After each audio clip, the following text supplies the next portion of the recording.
Alright everyone, welcome back to Fix Zone.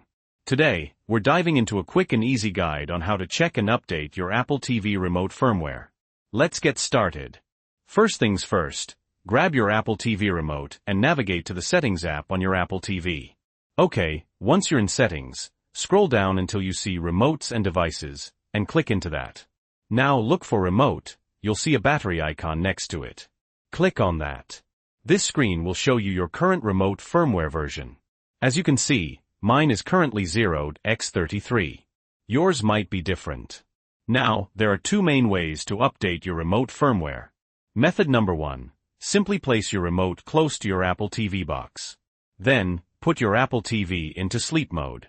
If there's a new firmware version available, it should update automatically in about 15 minutes or so. Pretty easy, right?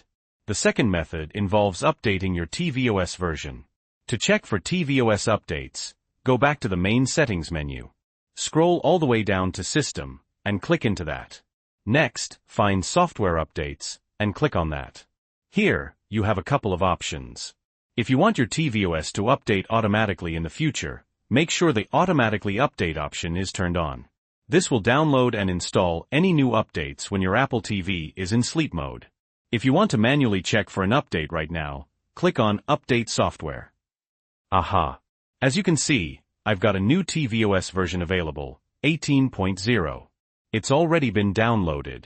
So I can choose to install later when my Apple TV is next in sleep mode, or I can choose to update now, which will require a restart. Once the Apple TV has been updated, if there was a new firmware version for your remote, you can double-check that in the Remote and Devices settings, like I showed you earlier. And that's all there is to it. That's how you check and update the firmware on your Apple TV remote. If you found this video helpful, please smash that like button. And if you have any questions or comments, feel free to leave them down below. Thanks for watching Fix Zone. Don't forget to subscribe for more helpful tech tips and tricks.